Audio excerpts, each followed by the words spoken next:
your diagnosis is solidified. And I always say your diagnosis is not your destiny. Many people believe it is. They think diabetes is, that's it, they're diabetic. Cancer, that's it, they're a cancer patient. Removing those labels is critical to coming into self-compassion, self-love. Our next guest, Dr. Anna Cabeca. She is a triple board certified and a fellow of gynecology and obstetrics, integrative medicine, and anti-aging and regenerative medicine. She is the creator of virtual transformation programs, including Sexual CRP and Magic Menopause. She is the best-selling author of The Hormone Fix, Keto-Green 16, and Menu Pause, which has 5 unique menus to help you put a pause on menopause. She has a patent on a vulva cream. She has appeared on the Today Show. She has a popular podcast titled The Girlfriend Doctor with Dr. Anna Cabeca. She encourages you to ask her the same questions you would ask your best friend. Focusing on that urine pH is game-changing because it's not just about how our nutrition is, how we're being nourished by our foods, but it's also... Hi, my name is Chris Burris. I'm a longevity expert and the chief scientist at a lab focused on a longevity molecule. My primary focus is to help people live longer and better lives with science. Make sure to subscribe and share so you and your friends can live longer and better. Well, actually, so you and your friends can live beyond the norms. Hi, and welcome to the next episode of the Live Beyond the Norms Health and Longevity Podcast. If you have heard many of my podcasts, you know I love interviewing practicing doctors of medicine and doctors of osteopathic medicine. There is something special about people who are classically trained but strive to understand more. Their passion to understand the root causes of illness I find inspiring. Our next guest, Dr. Anna Cabeca, fits that role. She is a triple board certified, because one wasn't enough, and a fellow of gynecology and obstetrics, integrative medicine, and anti-aging and regenerative medicine. She is the creator of virtual transformation programs, including Sexual CRP and Magic Menopause. She is the best-selling author of The Hormone Fix, Keto-Green 16, and Menu Pause, which has 5 unique menus to help you put a pause on menopause. By the way, these books have thousands of reviews, which is amazing. If you're an author, and I am, it can be very hard to get people to buy your book. It is a testament to the value in the book that she has thousands of reviews. She has a patent on a vulva cream. She has appeared on the Today Show. She has a popular podcast titled The Girlfriend Doctor with Dr. Anna Cabeca. She encourages you to ask her the same questions you would ask your best friend if your best friend was a triple board certified OBGYN. Hopefully today I can help get some of those questions answered. Dr. Cabeca, thank you so much for joining us today. Thank you for having me. It's great to be here with you. All right, so before we jump into your area of expertise, I always like to go further back, much further back. What was it like growing up, little Anna? Where did you grow up? What were your parents like?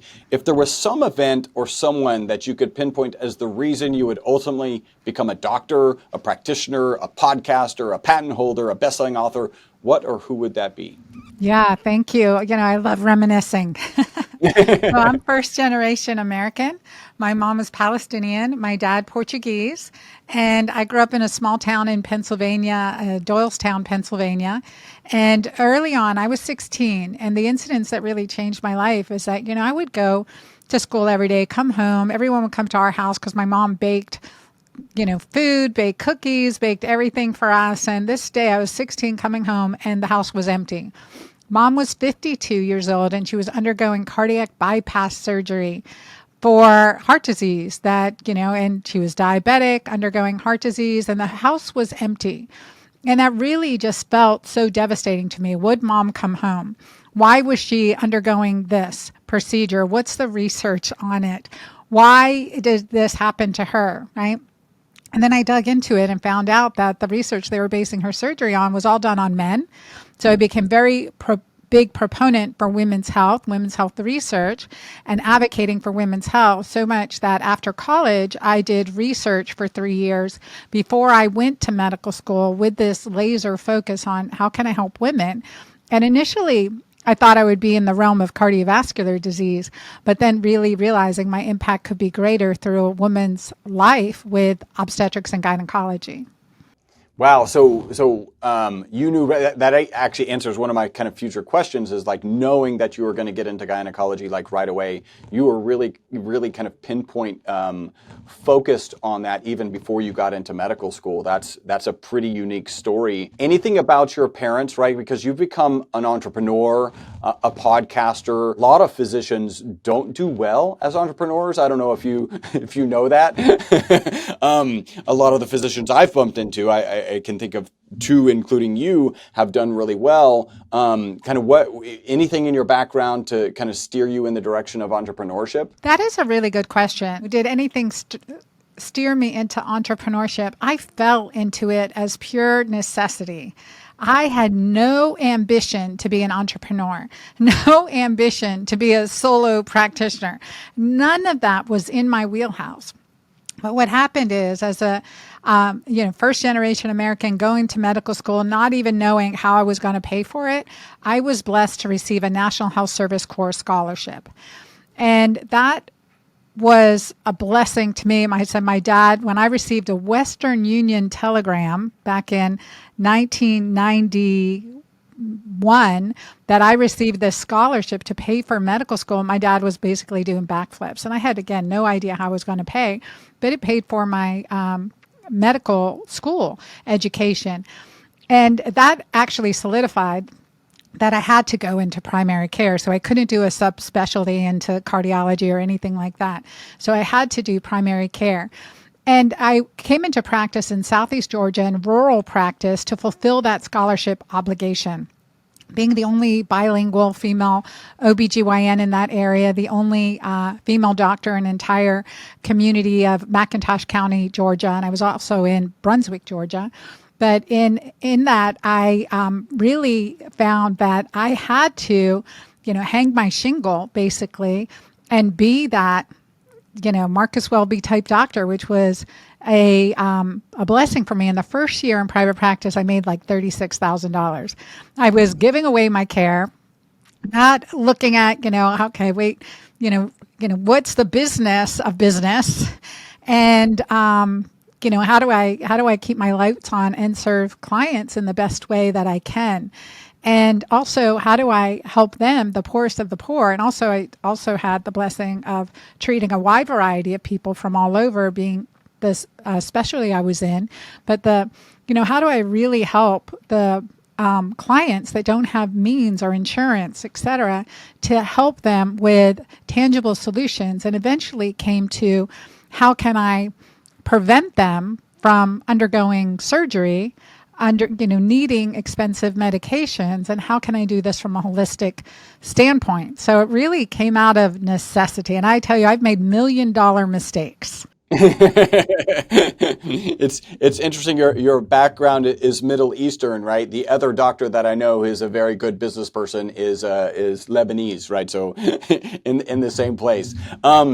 I want to carry that forward, but before we do, I saw a recent interview with Dr. Will Cole, and I think you mentioned that you are not going to miss a single rodeo with your daughter. Does she compete? I know you have horses. Does she compete in rodeos, and have you ever come down to Houston for the Houston Rodeo? We're going to be down there this year. For sure, we'll be down in Houston this year. So she's 17. She's been competing aggressively since she's 11, and we moved to Texas for her. I moved to Texas for her and her horses way back in 2020. So she could train with some of the best rodeo trainers. She's a barrel racer and pole bender. That's the word. What's the pole bender? I know barrel racing. Barrel racing is that cloverleaf pattern, right? And poles is 6 poles lined up, and you have to run up, zigzag back into the poles, zigzag back, and run back as fast as you can. And actually, this weekend, for the next 10 days, we'll be in Abilene, Texas. She's competing at the Texas State Rodeo Championships. That's very cool. I might be at the rodeo. My wife is on committees and goes literally every night. So I'll have her keep an eye out for you. And I haven't seen the pole race in the main event. Maybe it's a secondary event or something at it. Just so those who are listening who may not know, the Houston Rodeo is at least the biggest indoor rodeo, and it certainly sits in the top 4 of the biggest rodeos altogether. So if you ever get to Houston, try and get here for the rodeo. It's actually a fantastic event. Yeah, we are coming this year. It's a big haul for us, but we are definitely coming, and I'm excited for her to compete in that one. Well, maybe we'll be able to connect. That would be I hope so. absolutely awesome. I think you said with your scholarship, you couldn't get a specialty right away. A non-primary care specialty. Okay, and so is gynecology considered a primary care specialty? Yes. Okay, so that's why you rolled immediately into that. It looked like you started your practice right away, right? So graduated in '99, practice started in 2000. Did the scholarship come with some sort of a community obligation? Yep. Did I understand that right? Yep. And then you didn't have really a place to practice, so in order to fulfill the community obligation, you actually had to open shop. Yes. Basically, That's that's it. that's very cool. Like, so it throws you in this thing, and then you learn pretty quickly, like, hey, I can have all these skills and deliver all this value, but if I can't make a profit, I'm actually not going to be able to do this for very long. So you actually have to kind of put that business mindset on pretty quickly. And then talk about this transition into, traditional medical practice. I think everybody believes is looking for the root cause. I've come to understand that it's not really looking for the root cause. It's really looking for the symptoms that it can, put medications on, Band-Aids on. How do you evolve kind of out of traditional medical practice? And I know you started to touch on that into this functional medicine practice. I definitely had that sense that, growing up with especially with my mom, food was medicine, right? I learned that dandelion helps with blood sugar and inflammation, and olive oil was like a traditional medicine necessity, garlic and different foods as medicine, part of her culture, what she was brought up with. But then as a diabetic, she was put on the American Diabetic Association diet plan, which was, okay, eat muffins, eat a fruit at lib. And, she just got sicker and sicker. And so as I started, while I was in residency at Emory University in 1997, my mom underwent a second heart surgery, which she never made it back from. God rest her soul, she never made it out of. And so that made me look deeply. Okay, well, why did she need this surgery? What were the underlying issues? Why did her body not withstand the stress of the surgery?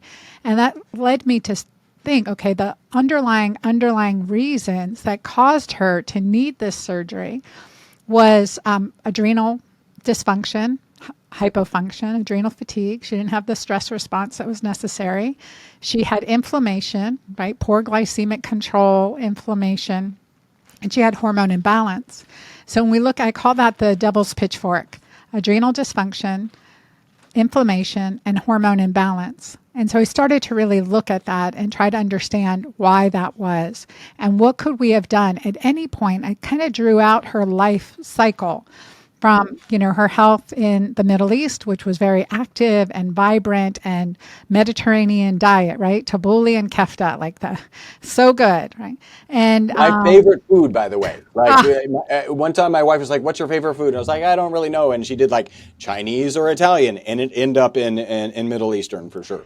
It's so good. All the herbs and spices are medicinal, right? So these are traditional medicinal menus, the spices, herbs. And so I've incorporated all that into my menu plans. I say they're medicinal menus. But so I really tried to understand, okay, well, what was happening here? What were some of the issues? And as I've continued to evolve and learn, and I always reference back, and recently I looked back at her medical records. I had moved a few times, so I found them. And at the time of her passing, she was on 13 medications. 13 medications. No two studied together in one person, let alone a postmenopausal woman. And many of the medications were treating side effects. And ultimately, her end results were side effects of these medications. So, it was heartbreaking to me. I wish I knew then what I know now. That's a repeated story on interviews that I have. But yeah, go ahead. Yeah. And so that really helped me understand how I need to treat patients and getting into functional medicine and hormone balance. So back in 2000, I started studying bioidentical, actually 1999, initially when I started my practice, started doing bioidentical hormones for helping with sexual health and women with breast cancer. What could I do safely? Started compounding hormones, not something I learned at Emory University where I trained, but started compounding hormones, really customizing hormonal care as well as nutrition and lifestyle factors as I continue to learn the importance of those beyond anything I can write on a prescription pad. And so that really helped me. And then 2004, I trained in functional medicine. I did the functional medicine week-long course it was in San Diego in 2004. I was like the only OBGYN in the room. And I, continue to learn and dig. As a researcher at heart, it was really important to me to understand, okay, what's the mechanism of action? What's happening here? What are the mechanism of action of these drugs that we're using versus what can we do with food? What can we do with herbals? What can we do with herbal medicine? And even with that, I had my own crash in 2006 post-traumatically. Before you jump into that, I want to just touch on a couple of things, right? I mean, we're talking about an era where the diabetic diet was muffins and fruit, right? And at the same time, you're digging into the research. Did you recognize, today there's, I laugh and I don't have the background. I certainly have a lot of interviews under my belt. But if you were to look at the data at that time, was it already clear that muffins and fruit were bad and they just hadn't updated the guidelines? Or did the data still suggest this? Where does that sit? At that time in the 90s, this was we had the old food pyramid. We had, this breads and starches and dairy and all that stuff were perfectly okay. But what was that doing to your blood sugar? It wasn't managing it. So she was on insulin to manage it. And I was like, there's got to be something better here. We're not designed this way. And why is it that my relatives who came to the U.S., 3 out of her 9 brothers and sisters, why did they all have these debilitating diseases with our family in war-torn area of the world? Not so, or not to the extent that we did. And why did all the relative, my mom included, and 2 of her brothers die before many of their siblings, and by decades. And so I started to really look into that and food as medicine and international perspective and the iatrogenic causes of illness that we see here so commonly as physicians. And that changed my perspective. And then you were also talking about bioidentical hormones in an era where they were it was poo-pooed upon. Like a lot of people are saying you shouldn't do this because it increases breast cancer, and we've kind of flipped on that. I think we've gotten more nuanced on it. How did you were you weaving the path and actually looking at the research where everybody else was just going carte blanche, don't do that? Yeah, absolutely. While I was at Emory, because I was so interested in cardiovascular disease and hormones, the HERS study was happening. And this was after the HERS study was published, but there were branches of it. And I was a researcher on one of the, out branches of that study. So that was cardiovascular disease and hormone replacement in women. And we looked at that and the types of hormones and the increased risk of cardiovascular disease and blood clotting. So I'd already known about that research.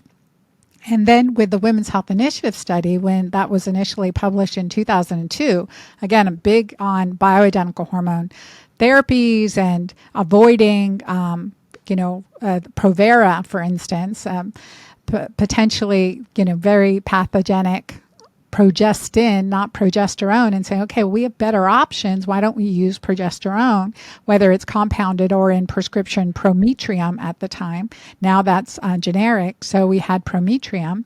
And so why don't I use those? And so when I looked at the research and I analyzed it way back in 2002, I have patients on hormonal therapy. I'm like, look, you guys are on the safe version.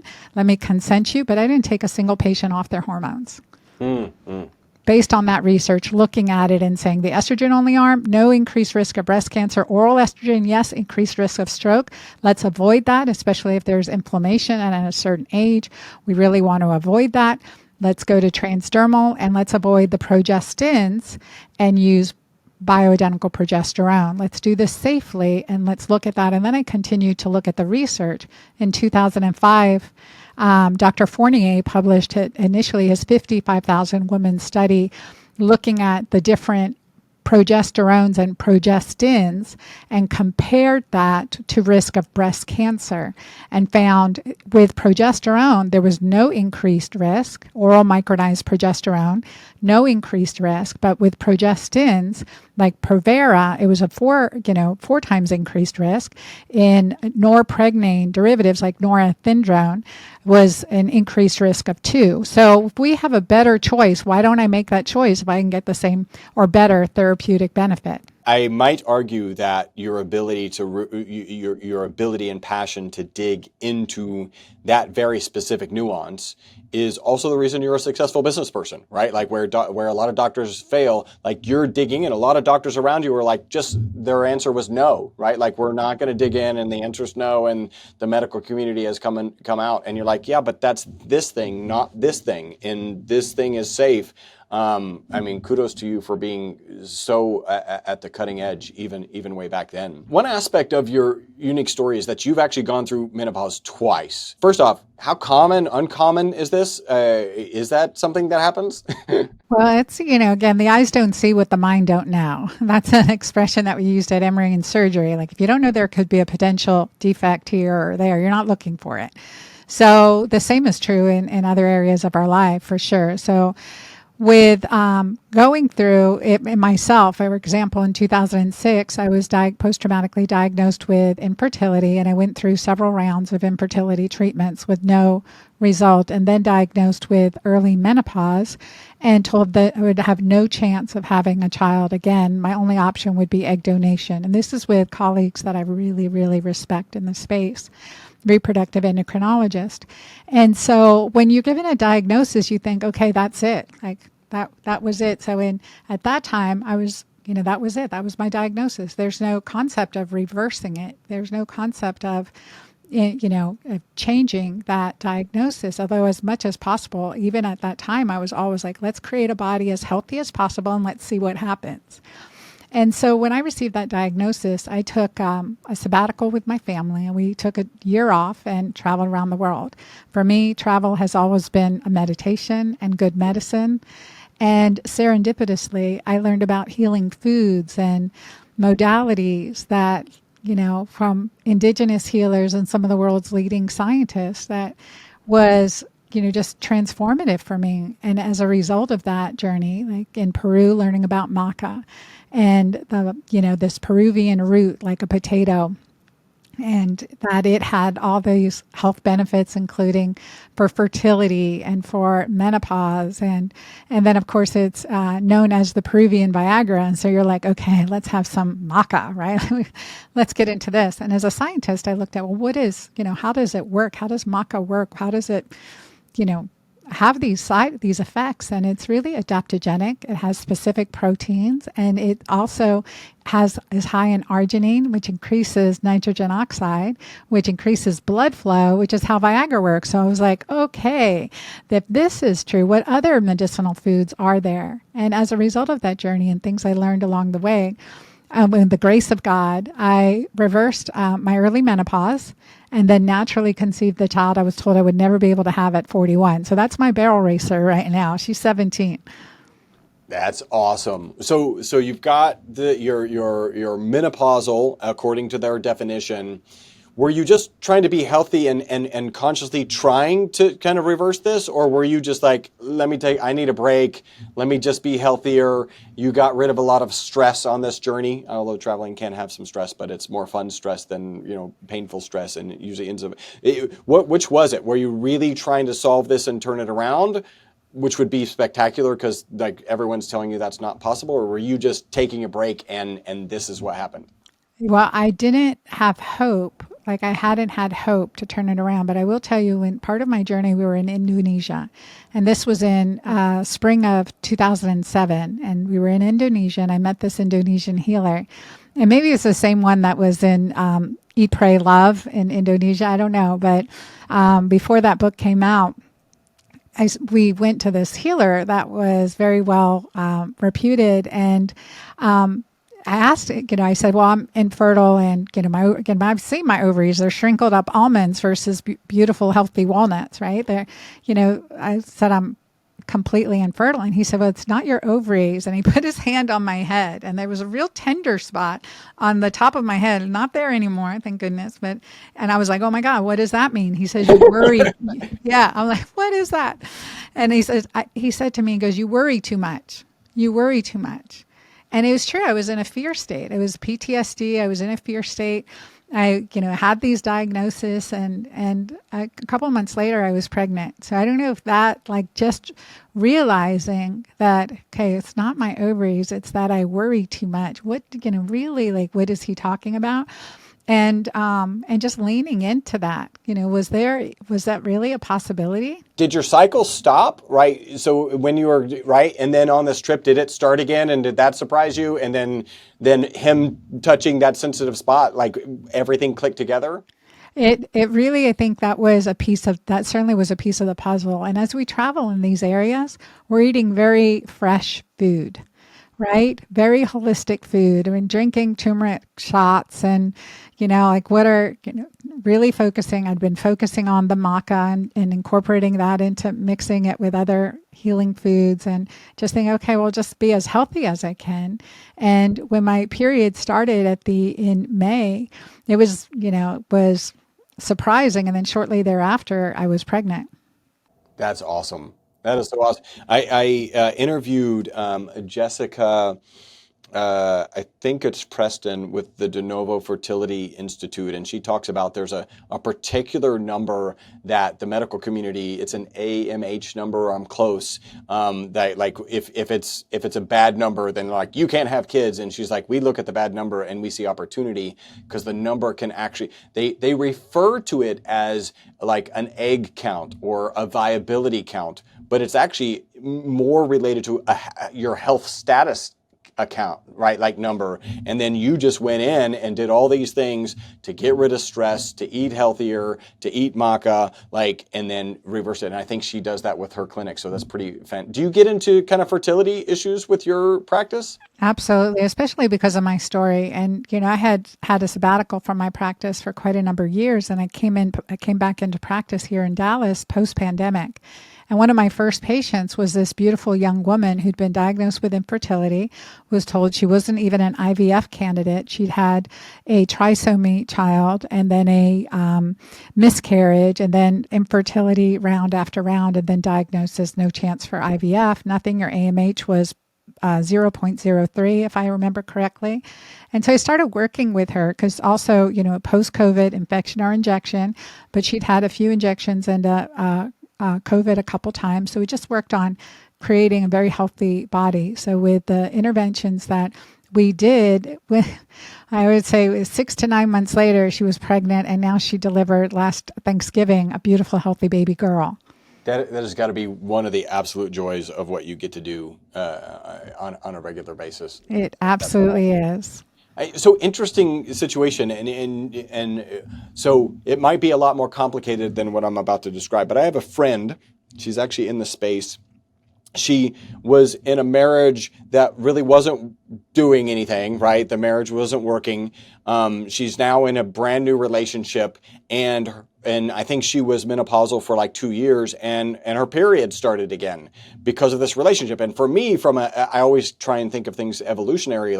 If there's an opportunity and means to have a baby, then the body is happy to have a baby. Do you get that kind of thing with new relationships? Is that something that happens? By the way, not suggesting anyone go fire up a new relationship. Maybe fix the one you're in if that's the problem. But do you see that from time to time? Well, it was part of my story too, is just that stress factor. I mean, it was stress, from cortisol is our stress hormone, and we make cortisol through progesterone. And if we're continuing to push those cortisol pathways, we're depleting progesterone. And progesterone is the, pregnancy hormone. It's from our luteal phase. And if we have insufficient progesterone, we have impaired ovulation, impaired fertility. those consequences. And oftentimes we see an interruption of the menstrual cycle. And so by increasing our normal, our healthy levels of progesterone naturally, I always say, instead of stress management, let's focus on oxytocin increasing behaviors. And oxytocin, love, intimacy, connection, that's the most powerful healing hormone we have. And we fill our buckets with that, all our other hormones come into balance. So I see that quite a bit. And it's why, I say oxyplay, or what are you doing for fun, play, pleasure, is part of my prescription. Hey, super quick break from the podcast. Hopefully you're loving it. This is a way you can support the podcast and then take advantage of a great offer. We're offering 50% off of one of our MCT bottles. MCT is an amazing oil. Add the ESS60 molecule to it. It's even more amazing. All you got to do is leave a review on iTunes. Send us a notification that you've left that review. We'll get you a coupon code. That'll get you 50% off of our MCT oil and free shipping. Back to the podcast. So it's interesting. You're talking about progesterone. That's the first one in estrogen, probably, from kind of maybe people who know less. But you like to focus on oxytocin. How does oxytocin kind of interplay? You maybe dig a little bit deeper with progesterone, estrogen. How does this all work? And how important is oxytocin? It is the most important hormone of our body. It is the queen mother hormone. I say there's a hierarchy of hormones. And I like to give the example of, if we consider all the hormones our body produces, hundreds and hundreds of them. Think of like a university setting. All the students at the university, these are like all our reproductive hormones, even vitamin D, melatonin, estrogen, progesterone, testosterone, DHEA. All these hormones are part of like the student body. And each one has its own roles, like every student has its own talents, gifts, passion, purpose, mission. And that is true. And you think of the regulating hormones for these hormones as the professors of the university, your teachers of the university. And these professor hormones are adrenaline, cortisol, and insulin. And so we go up the hierarchy and you think, okay, if one of your professors, say your insulin professor, is drunk, hungover when they come in to teach a classroom, turns off the lights, plays a movie, there's dysregulation. Like none of those students are paying any attention. Right? There's dysregulation in that student body. And insulin specifically, creating insulin sensitivity helps us balance progesterone. So we have high cortisol, you have lower progesterone potentially, and more inflammation in the body. And so, look at these as regulatory, but you think of the dean of the university or the president of the university, that's oxytocin. You've got good leadership, good guidance, good benevolent, lifting you up, supporting you, caring about your roles, your mission, your life purpose, all that good stuff. You've got good regulation all the way down. And so oxytocin is that hormone, is that president of our faculty, of our student body, of the university. And that's that hierarchy. So I thought about it, and through my own journey, realizing that I was cortisol dominant, oxytocin deficient. I was disconnected. I was burnt out. I say that's the physiology of divorce, physiology of hormone imbalance, physiology of infertility. And when I started focusing on oxytocin increasing behaviors, then like all of that improved. So if I could do that for my patients, if I could lean them into those practices, lean them into those lifestyles, into that mindset, could I improve their health and quality of life? And the answer is always. Always. I love that. So there is, I'm just kind of thinking about cortisol, oxytocin. Would you say, is that kind of a yin and yang kind of combination of hormones, or is it still that oxytocin is sitting on top of that?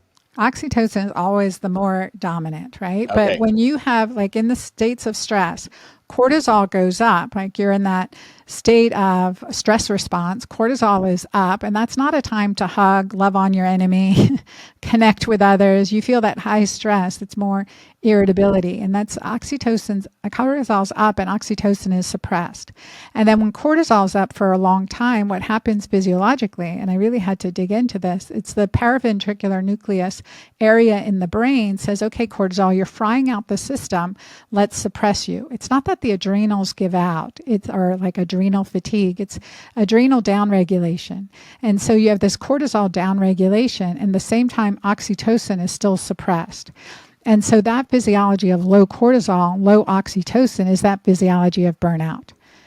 And that's a dangerous place to be. Isolation, depression, you say, I know I love my partner, I just don't feel love for them. I used to love going into the office and working and, my patients and practice, but I don't want to anymore. It's just, I don't feel my love for it like I used to. And I heard that once I identified that in myself, and I started, again, the eyes don't see what the mind don't know. I started to see it in my patients. And I said, well, what if I can what if I can shift this and break this pattern? And so that understanding that physiology is just so empowering for individuals. And I think that's a reason that you never want to make a life decision at times of high stress. It's the time when that decision comes out, but that's the wrong time for that decision to actually be made. Is oxytocin involved potentially in a negative, just this popped in my head, in a potentially negative feedback, which is the SAD diet, the standard American diet? Don't we get oxytocin hits from these chemicals that have been optimized so that then we enjoy these foods? Am I wrong there? I don't know about the chemical action on oxytocin, but oxytocin is increased with abdominal distension. So that binge eating is like an oxytocin hit. Okay, so there's some aspects of potentially it's a negative part of the feedback loop, right? Because as we're evolving, anytime we have access to food, we need to be encouraged to eat it because we normally didn't have access to food, right? As we're evolving, and that's a potential negative piece. So you've got this suppressed cortisol, you've got this suppressed oxytocin.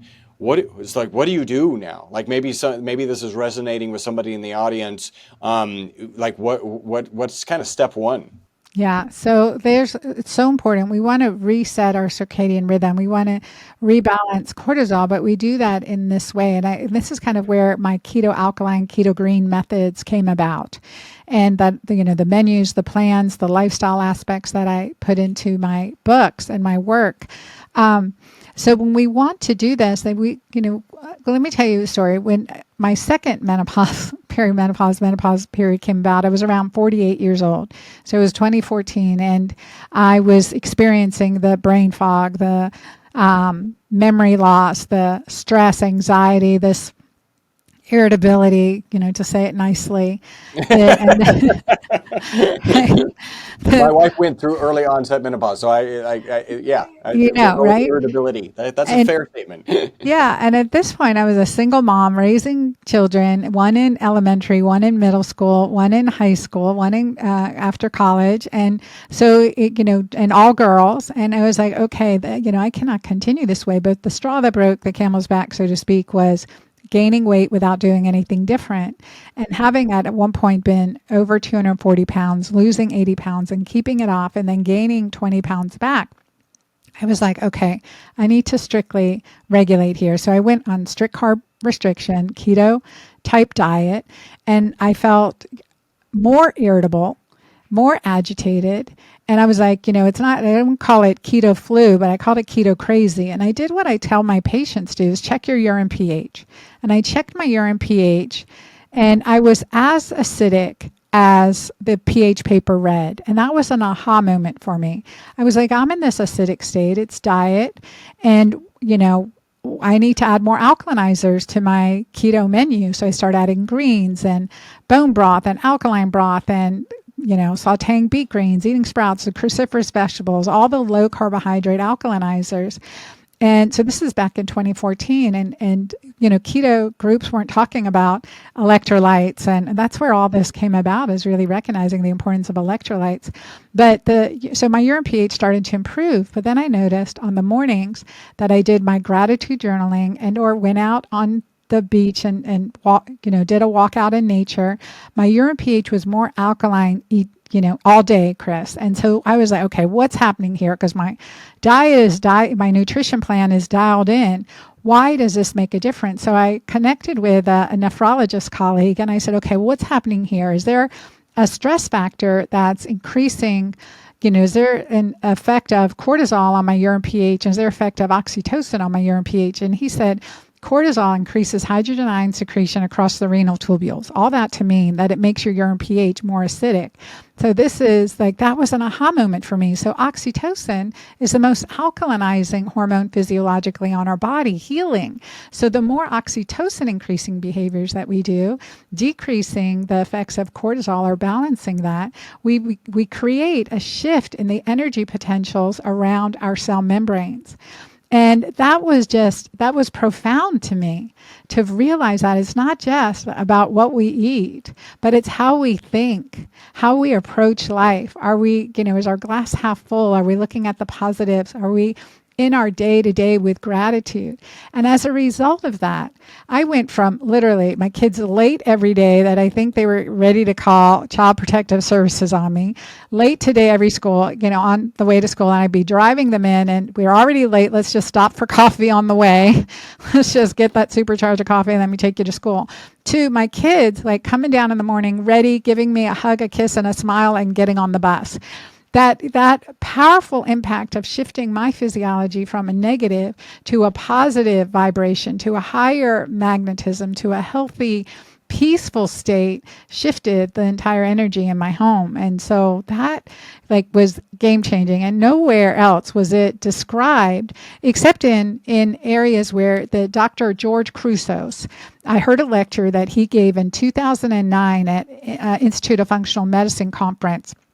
And he's a Greek researcher, PhD, that looked at PTSD in children.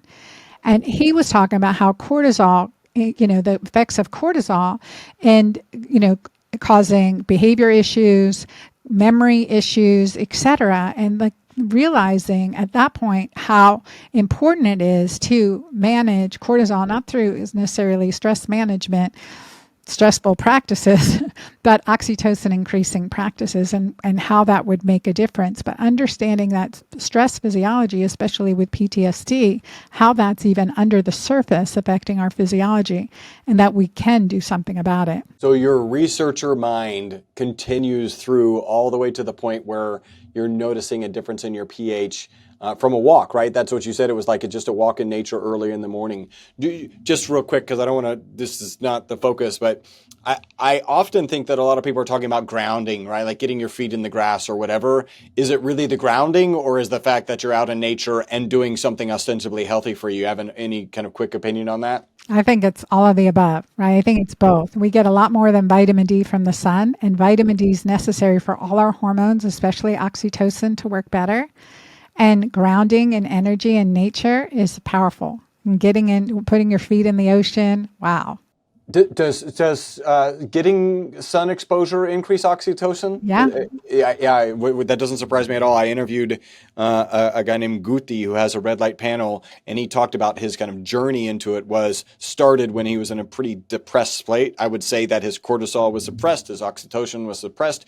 He decided to do a 15 front and back sunbathe, and that same day had an appreciable difference in his mood. So that's fantastic. It's great to know that there are positive things that you can do that are free, right? Easy to do. They take a little bit of time. You do kind of need to slow down in order to make that happen. All right, so you have a patent. That's pretty awesome. You are one of few single patent holder who's female. As you're going, talk about the patent. Did you know that was going to be a place you were going to land? Like that was in your mind, or you're like, I got to patent this thing, and you keep moving forward, and then you wake up the next day and you're like, I'm one of a few single female patent holders. Yeah, no, when I created my product, Julva, which is my vulvar cream, cosmetic cream, this was, I'd been working on it really from 2010 onward. And when I had retired my practice essentially in 2015, but my clients were like, Dr. Anna, no one will give us your lotions, potions, that, your compounded creams. No one knows how to write them or whatever. And I said, well, I want to come up with something. I was really determined at this point to come up with something better than anything I could write on a prescription pad, and that was Julva. And so I combined these ingredients of DHEA and plant stem cells from the alpine rose with, essential oils and clients loved it. I mean, it works. It's rejuvenating. It affects tissue. It's safe. It's, non-estrogen containing. It works on the, vulvar, the vaginal vestibule, helps with bladder issues and sensitivity and orgasm, all these good things. We reverse that dryness. It increases pleasure. And, basically turning back the hands of time. And so then my brother, John Cabeca, was a director of Silicon Valley's USPTO, United States Patent and Trademark Office. He's like, Anna, you've got to patent your formula. And so I was like, oh, that's a good idea. Let me go ahead and go down that route, not realizing, I mean, it's challenging route. It's, and then you're publishing your formula for everyone to see. And so that was another piece that was challenging too. And then I realized once I had it published and that I was like less than 3% of women hold a patent. Solo women hold a patent, less than 3%. And, and that's, sad, but more women need to patent and really, continue with their innovation. I think more women are innovators than men, but yet less patent holders. So, but it is a challenge. It's one of those things that takes a lot of time, energy, and money. I would think because I do have a patent. It was actually funded by kind of a big company, so I didn't get involved in the cost. But like going through that process, for me, as I think back, I would say that that's about the same as reading your own audiobook. I don't know if you've read your own audiobook, but it is so much harder that we'll knock this out. This is super easy. And I had a videographer kind of record me and I was like, can you use any of that? And he's like, if I show anybody this video, they're going to ask why you can't read your own book. Like this makes absolutely no sense. I don't know if you would compare and contrast those two. And I love that. I did read my audiobooks for the Hormone Fix and Keto-Green 16, and that's hard work. Right? It's so much harder than it seems. You're just going to go in and read the book out loud, and you wrote it. So like, how hard could this be? It's a lot harder than you think. Like every couple of sentences you mispronounce a word or you say, it's a lot harder. You have an intermittent fasting guide, and my understanding is that women who are still have their cycle need to probably be making adjustments to how they might be intermittent fasting depending on where they are in their cycle. One, maybe briefly talk about that, and then does that change? Do you have the kind of the benefit as you go into menopause of like, hey, we don't have to think about the phases, and now we can just intermittent fast consistently? Yeah, with intermittent fasting, and I think the big thing that I realized with intermittent fasting and how I incorporated that is going back to that, second menopause journey when I was struggling, gaining weight, all those symptoms that I was experiencing. And this is where I say it takes more than hormones to fix our hormones, because my reproductive hormones were dialed in. I'm a hormone specialist. So why was I experiencing all this? And so recognizing that the importance of managing adrenaline and cortisol and becoming more insulin sensitive, that was key. And to do that, we need to intermittent fast, especially as we age. We become more insulin resistant, and recognizing that our brain uses glucose for fuel preferentially, but that is hormone dependent. We need progesterone and estrogen for gluconeogenesis in the brain. So during this time period in perimenopause, when we're experiencing these neuroendocrine symptoms, the menstrual irregularities we associate it with perimenopause, but the anxiety, the mood swings, the insomnia, those are neurologic symptoms and happening at the same time. So our brain is basically, at that time, our gluconeogenesis in the brain plummets during this time, along the same linear pathway that progesterone plummets. Progesterone decreases from age 35 to 55 by 75%. And we see that gluconeogenesis decrease too. We know it's estrogen dependent, but progesterone has a role here. We just don't have markers in the brain to measure our progesterone levels yet, but hoping those develop soon. We can see that, but we know that's true with estrogen. But when we shift to using ketones, that's not hormone dependent. So within a couple weeks, we see all of those symptoms go away when we're getting into ketosis. So in perimenopause, it's essential to bump into ketosis in a healthy way. Now, I recommend flexing. You talked about, Ben Azadi before we started, his metabolic flexing. And, in Menopause, I have a feasting plan too, like a carb up plan. How can we do this healthfully? Because we need that flexibility. We need to bump out of ketosis periodically.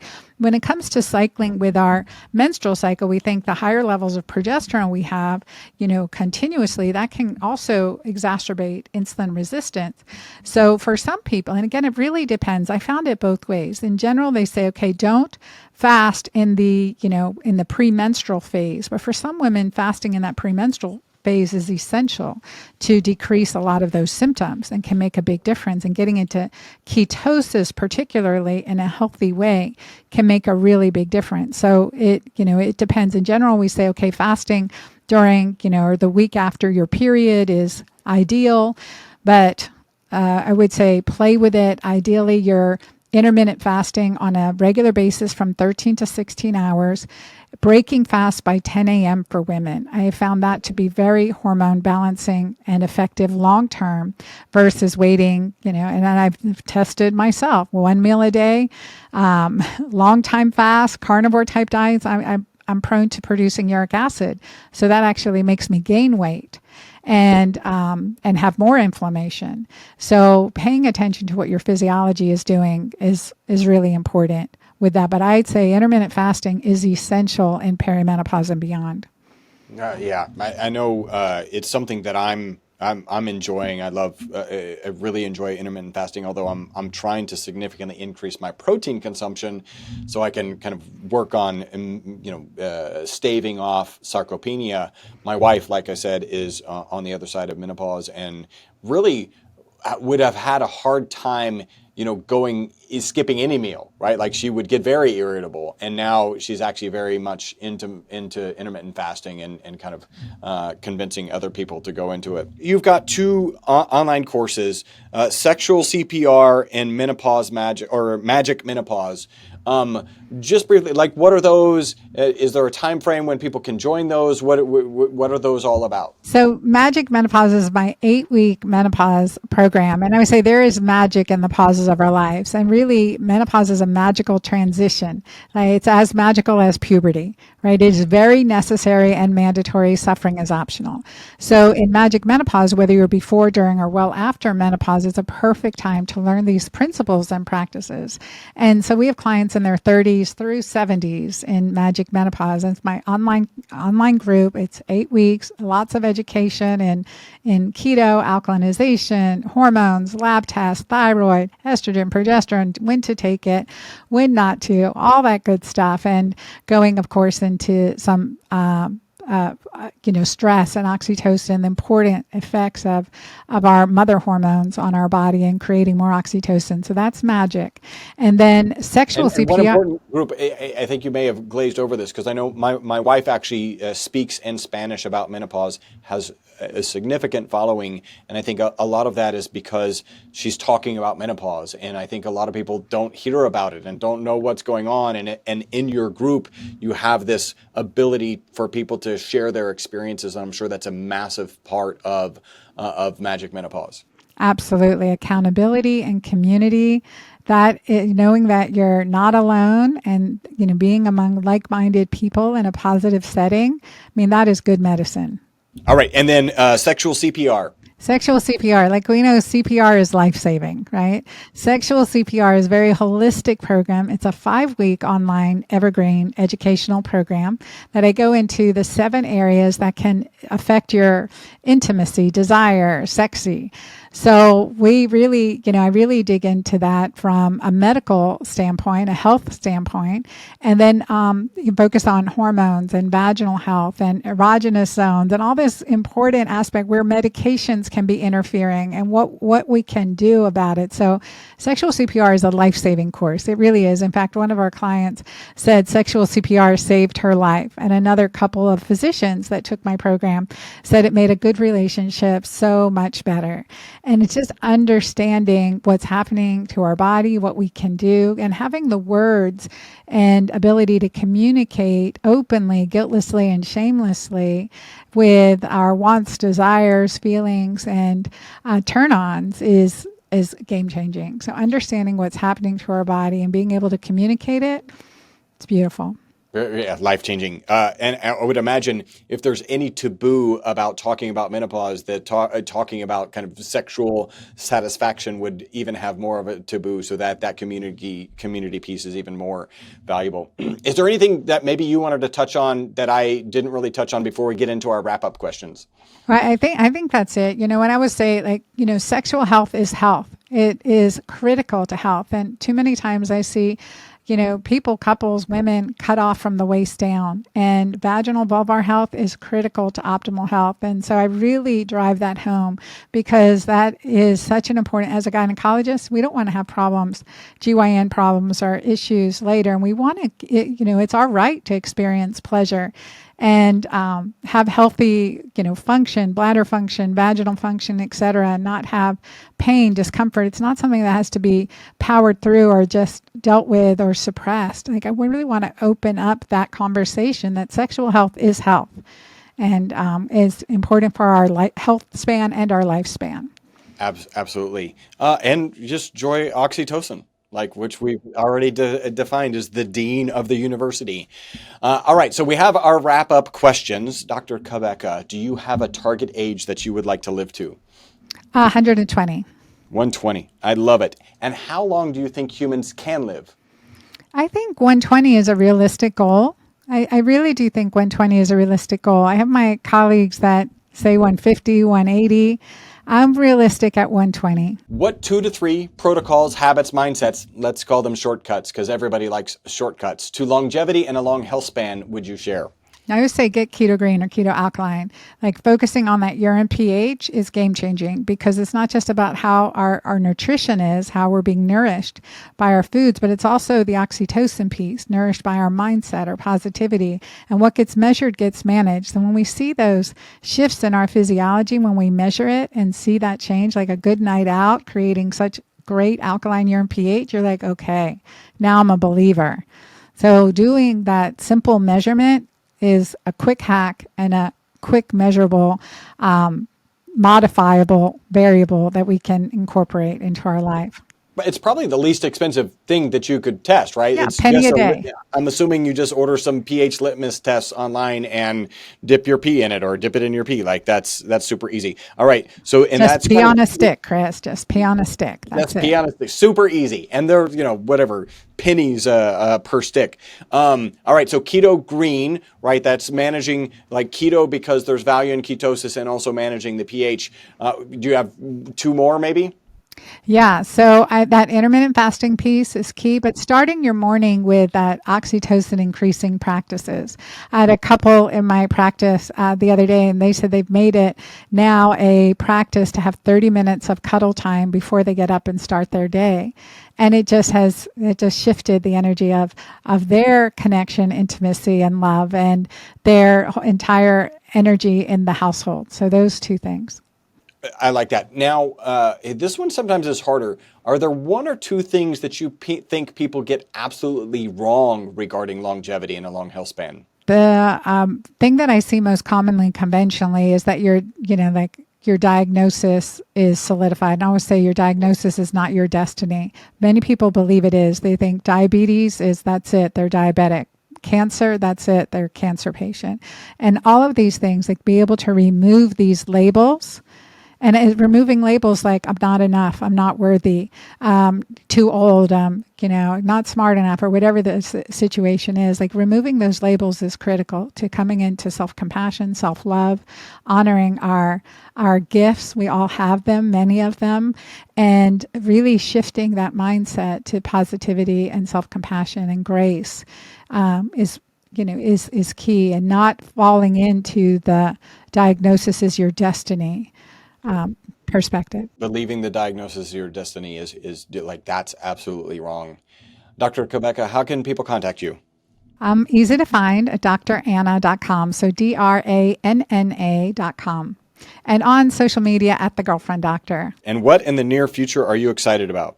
I'm excited about my next book, which is going to be on oxytocin. I'm working on submitting the proposal as we speak.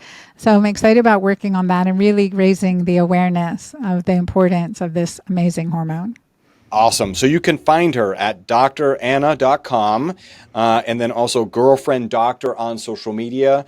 Dr. Cabeca, thank you so much for joining us today. Thank you for having me, Chris. It's been a fun conversation. I hope you enjoyed this episode of the Live Beyond the Norms podcast.